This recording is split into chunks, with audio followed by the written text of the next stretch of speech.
I'm Lior Phillips, host of This Must Be the Gig. We're a weekly podcast that documents everything about the world of live music, speaking with choreographers, costume and set designers, the people who run beloved venues and festivals, and, of course, speaking with musicians about that one gig that changed their lives. Get your peek behind the curtain at consequenceofsound.net, Apple Podcasts, or wherever you listen to your podcasts.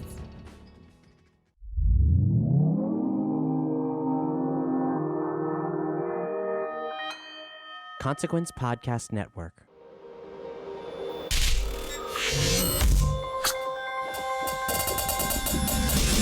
Hey, welcome to another edition of Kyle Meredith with, an audio interview series presented by WFPK Independent Louisville at WFPK.org, Consequence of Sound, and the Consequence Podcast Network.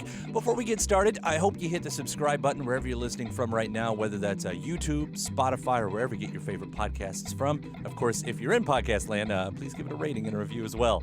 I'm Kyle Meredith, and today I'm talking to the legendary Jim Peterik, co-founder of Ides of March, co-founder of Survivor, and songwriter of so many classics for other bands throughout the decades. He's back with Jim Peterik and World Stage. This is a follow-up to an album he did in 2001, where he collaborates with a lot of his other famous friends. And this time for the album Winds a Change, we're talking folks like Dennis DeYoung of Styx, folks from 38 Special, and Loverboy, and the late Jimi Jamison, former lead singer of Survivor, who passed away a few years ago. Jim's gone back and taken some of the vocals that hadn't been released of a song they had done together to give it a new life and finally get it out into the world. We get the stories behind all of those, as well as working with Dennis DeYoung on an upcoming project and what the tour will look like with something this size. So let's jump into it. It's Kyle Meredith with Jim Peterik. Hey, Kyle, Jim Peterik. Hey, how are you, Jim? Any better, it would be illegal. I'm glad to hear that.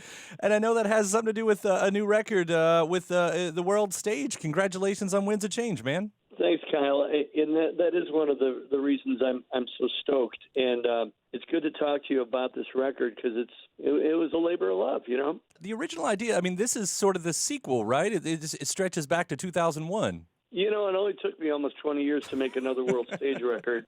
I mean, in the interim, a lot went on. You know, Ides of March albums, Pride of Lion album, solo albums. But, you know, the logistics of putting together a World Stage is staggering, you know, because all these great stars on this record, they have careers, duh. And they're touring and they're busy. And so, you know, getting them all into Chicago or me flying out to various cities, there's a lot of logistics. And I think that's why it took so long to do another one. But, you know, I called every artist you see on this list, I called, and they all said yes. So then it was just a matter of scheduling. And, you know, Kyle, what I like to do with albums is to actually get people in the same room. What a concept, right?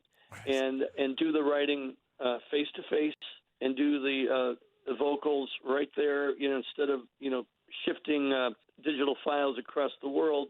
A lot of these songs were written with the artist in the same room. And I think maybe that's part of the reason that it came out so well. And a lot of these guests, I mean, it looks like, you know, you've called up on a lot of friends from the same class and era. How, like, was there any kind of direction as choosing who you wanted on the record? The only parameter were, do I love these people? You know, do I have some history with them? Are they the kind of people that play well with others? You know, we always check our egos at the door with World Stage, and all these people are in it for the music, and they're, you know, we're dear friends. I mean, people like Don Barnes. We go back to 1981 when I was writing, you know, Hold On Loosely and Caught Up on You with these guys. Mike Reno, when I was a member of Survivor, we toured with Loverboy. And Mike's been a part of a lot of the World Stage concerts that we do. Dennis DeYoung, I mean, he lives 2 blocks away from me now. And I've known him since TW4, the Trade Winds, you know. And he and the Ides of March were sharing a bill at the Share of a Wild Goose, you know. I mean, everybody that's on this record I have deep history with, except for some new friends like Danny Vaughn of Taiketo, who I met at a pop festival in Milan, and we really hit it off. Same thing with Lars Sufson and Robert Stahl work of art from Sweden. So there are some new people. Jason Sheff of Chicago is a new friend. But overall, I have a lot of history with all these artists. Chris, we also got to bring up Jimi Jamison, who makes a posthumous appearance here with an unreleased track. What's the story on this song? Well, you hit one of my favorite stories, and it always brings kind of a tear to my eye. In 2008, we cut a country album. He came into Chicago, and I wrote 8 songs that were kind of in the new country mold, which is basically the 80s with fiddles and mandolin. Mm-hmm, right.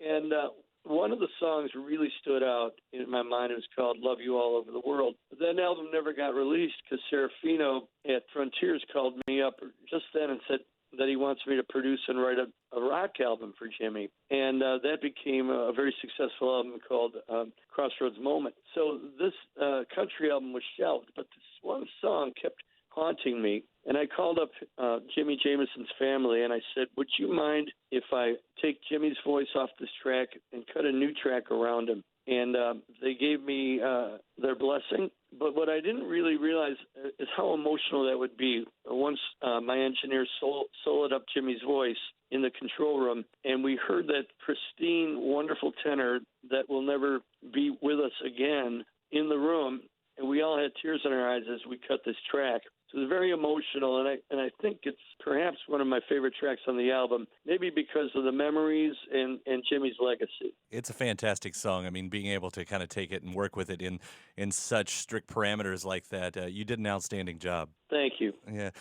You mentioned Dennis DeYoung. Did I also see that you're writing for his next album, too? I am very honored, to be writing with Dennis. We tried it a couple of years ago, but we were at different places in our lives and careers, and it didn't quite gel. But one day we went out to dinner, and we started talking in real terms about trying it again. And I was the cheerleader for Dennis because, he put out a great album in 2009. He said, Jimmy, I can't beat that album. Why even bother? Records aren't selling, yada, yada, yada. I go, dude, when you were 15 years old, you didn't have a market plan, okay?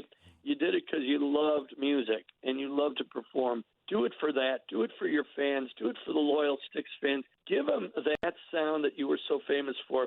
So you can sound like Mike Ditka, And we started writing. And along the way, we started a song called Proof of Heaven, which is the one that that we finished up. We co-wrote together, and it became really the first single, the pivot point of the whole album.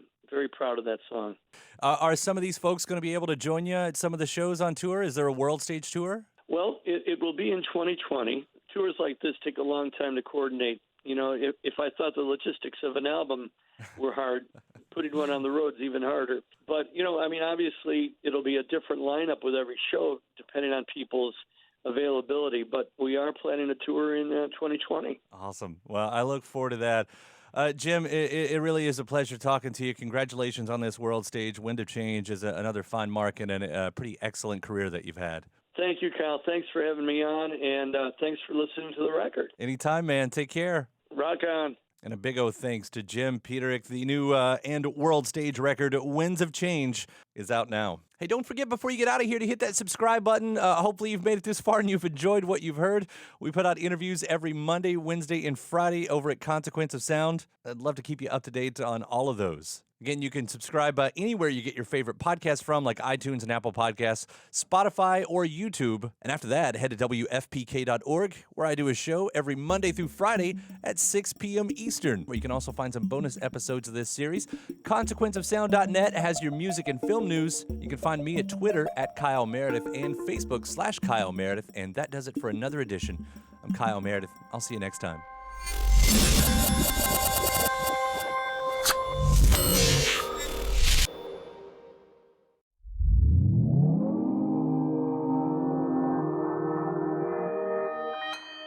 Consequence Podcast Network.